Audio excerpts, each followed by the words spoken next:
That audio tape certainly seemed damning at the time, Adam. Some speculated that with his history, Hill's NFL career might be in jeopardy. So what went into the NFL's decision today?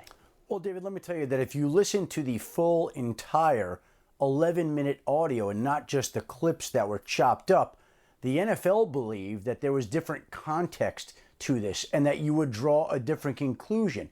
And the NFL conducted its own investigation. This is a business that the league has gotten itself into over recent years and determined that it could not find evidence that Tyreek Hill actually assaulted his son as he was accused of doing. Now, again, you saw Tyreek Hill's statement there where he says that there were, quote unquote, false allegations. Those are the words. So he is clearly denying that he took part in the role of his assaulting his son. Now, look, this has been going on for weeks now. And I can tell you that behind closed doors, that the league felt like it could never find evidence that he was a part of this, despite the fact that that audio sounds so horrible and seems to implicate him. The league never could substantiate it. And upon listening to the rest of that 11-minute audio, the league reached the conclusion that Tyreek Hill did not do that to his son.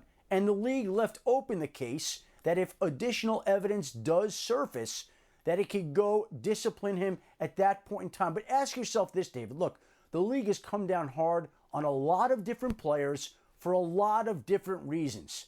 And in this particular case, that looked on the surface as disturbing as any, the league decided not to issue discipline.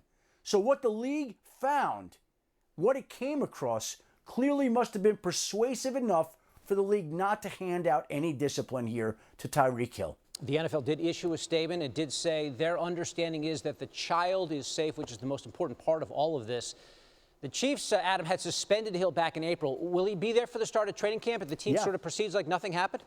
David, right now, it's all systems go for Tyreek Hill in terms of the football element of this story. And look, I think that this was the conclusion that the Chiefs had been expecting in recent weeks. There had been talk in league circles very quietly behind closed doors that this would be the way that the NFL's investigation would turn out. I think the Chiefs believed in Tyreek Hill. They supported Tyreek Hill. And yes, they will welcome back Tyreek Hill, who when he does play is as effective as any wide receiver in the game. So he comes back, and unless there is additional evidence that surfaces in connection to the assault of his son, Tyreek Hill will be at camp. He will go through practice. He will go through the preseason, and he will be there on opening day as the Chiefs try to take care of unfinished business. Chiefs report to camp a week from today. Remember, the team took wide receiver McCole Hardman in the second round, in part for insurance with Hill's future up in the air.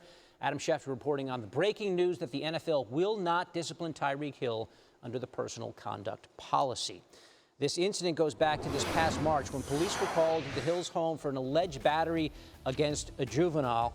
Since then, audio has been released, as we showed you, of Hill and his fiancée or ex-fiancée discussing injuries suffered by their son. It was supposedly a broken arm. And after being banned from all activities with the Chiefs and meeting with the NFL, now we have learned that Hill will not be suspended. Thank you for watching ESPN on YouTube. For more sports, highlights, and analysis, be sure to download the ESPN app. And for live streaming sports and premium content, subscribe to ESPN+.